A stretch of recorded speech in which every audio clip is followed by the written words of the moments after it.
For the past couple of years, I've been using this Teradek VidiU Pro to do most of my live streaming. And if you follow the channel, you know that I've had a few software issues with it, and there's been some times it's been kind of frustrating. So when it came time for me to find a new streaming encoder, something a little more modern, an additional device for those times when I need to be able to stream multiple streams at the same time, a little bit leery about maybe going with another Teradek. So I've done some shopping. So what did I get? I went with another Teradek. I got the Teradek VidiU Go. So this is essentially an updated slash higher end version of the VidiU Pro that I've been using. Why did I go with this? Especially considering the software troubles that I've had with some of the previous models, the VidiU Pro and the VidiU that came before that. Well, it really comes down to the online services that these offer. So these use a service from Teradek called ShareLink. And ShareLink allows you to consolidate bandwidth from multiple internet connections. So you can then use Ethernet plus Wi-Fi from a cell phone. And plus you can actually plug in cellular radios with USB on these. And combine that bandwidth in order to give you some redundancy and additional upload bandwidth. That's not necessarily unique to these products, but compared to some of the other ones that are out there, I found that this is probably the right service for me. So a lot of people talk about the LiveU Solo. So this one's very popular. A lot of people who watch my channel have recommended this product, and they've been very, very happy with it. And I think I probably would generally be too, but the big difference here is that their monthly subscription on this one is quite a bit more money than the one that's offered from Teradek. So here in the US, if I was going to get the LiveU Solo, I would have to be paying $45 a month to use their online streaming service, whereas with the Teradek VidiU Go, I can use their ShareLink service and sign up for a pay-as-you-go plan. If I'm not doing a lot of streaming one particular month, it's not going to cost me anything. So the plan I'm on, it's $2 per gigabyte, which works out to about $2 per hour for online streaming. So if I was streaming more than 24 hours every month, then maybe the LiveU Solo would make a little bit more sense, but I don't. Most of the time, I don't necessarily need that consolidated bandwidth. The internet connection that I'm using for what a particular venue or here in my trailer is good enough that I don't have to consolidate bandwidth, and so I don't necessarily always need those online services. The Teradek VidiU Go is, you can tell it's a higher end unit. It's got much better build quality. It's got a metal case versus plastic. It's got a lot more weight and heft to it than the VidiU Pro. VidiU Pro is very clearly all plastic. It's got a little bit of weight, but nowhere near as much as the VidiU Go. You can tell that the VidiU Go is built a lot better. And in addition to things like that, there's a heat sink on the bottom and a fan to help make sure that it stays cool.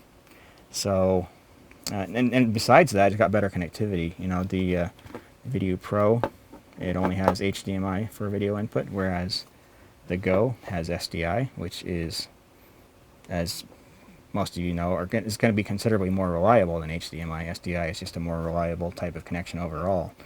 It also has places to put antennas for Wi-Fi on the back, so you can get a much more reliable Wi-Fi signal than you can out of the VidiU Pro.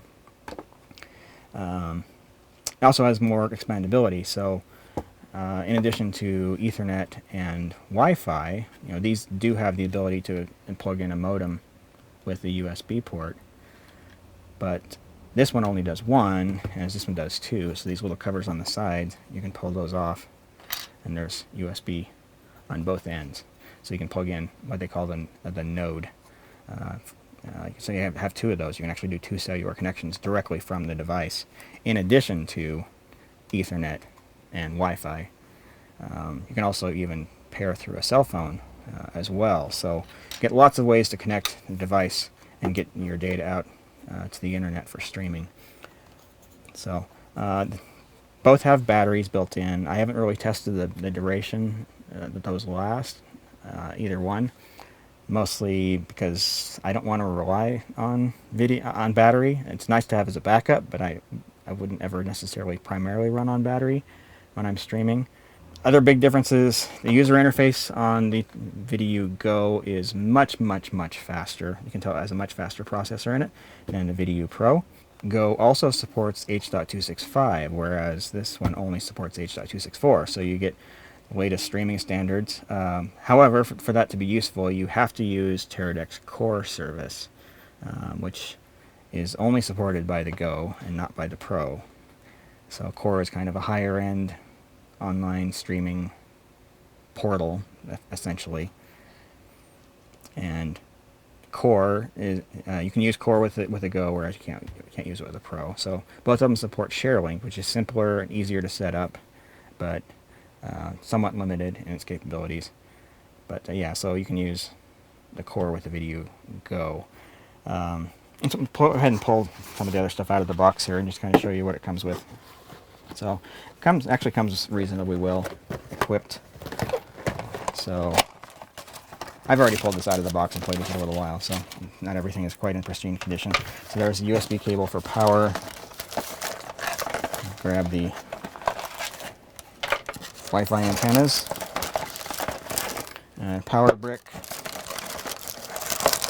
and then it comes with an HDMI cable and an Ethernet cable, and then numerous connectors for power. So here in the US, so I use that one, but it also includes, it looks like we've got Europe, UK, and Australia. So your major markets are covered pretty well by that. So yeah, put the Wi-Fi antennas on here. And that's really nice that they've given you external antennas. So I've always had trouble with the Wi-Fi on Teradek products. They seem to either use inferior antennas or inferior radios, one of the two. But having the separate antennas, that really is going to make it connect to Wi-Fi and be a lot more reliable. Now, if you've watched this channel, you know that I say don't use Wi-Fi for internet streaming, just because it can be prone to dropouts from interference, and some venues actually make it difficult, if not impossible. But it's there as an option. So that's USB-C for power on both the power adapter on the back of the unit itself, and plug it in, and we'll turn it on. You can see just how quickly it powers up. In fact, we'll turn on both at roughly the same time. I'll do the Teradek VidiU Pro first, and then turn on the Go. And my money says that the Go is going to be ready to go much faster. Yeah, there we go. So the Go is already finished booting, and the Pro is still coming up. It's very clear though that this has much faster processor in it. Everything about navigating on it is just way faster than it was on these older units. So in terms of the menu structure, it's all basically completely identical between the two of them, aside from a couple of feature related differences between the two. But easy enough to set up. You're going to want to spend most of your time in the web interface though. The online front panel could be very tedious to use for entering login information for the websites that you're streaming to and that kind of thing. I mean, I haven't spent a ton of time with this just yet, but so far what I have spent with it is it's worked quite well. It's nice having the SDI on there, which I haven't had on my previous encoders. And I did test it against my Sony cameras, and it does support 3 gig SDI level B. At 60, so 3 gig SDI, 60 frames per second, 1080p. It does work just fine on this, thankfully, because there are some devices out there that don't.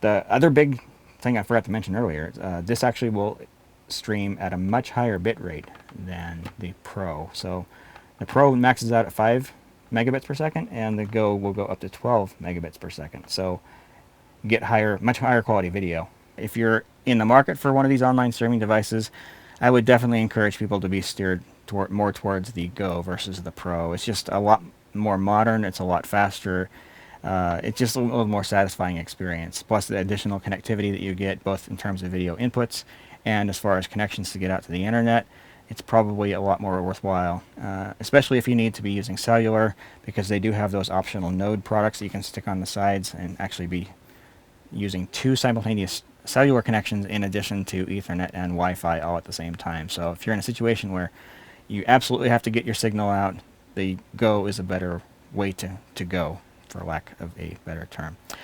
So anyway, if you have questions about either one of these things, you can feel free to leave those in the comment section down below. I will do my best to answer, though I do ask that you keep the questions concise. I'm getting very, very busy with answering people's questions these days, so any attempts to make that easier on me would be very much appreciated. So if you are new to this channel, please consider subscribing. I'm going to be doing video production content twice a week now. So I've got this channel, these videos where I talk about new equipment, talk about techniques, those kinds of things. In addition, we've also started with Witty Film Girl. We've also started a new series on here. Still looking for a title, where we're going to be talking about some of the introductory topics about video production. We'll be going through that step by step, one little lesson at a time, in bite-sized pieces. So if that's the sort of thing that interests you, make sure you subscribe to the channel so we can actually include you in on those as well. So thanks everyone for watching, and have a fantastic day.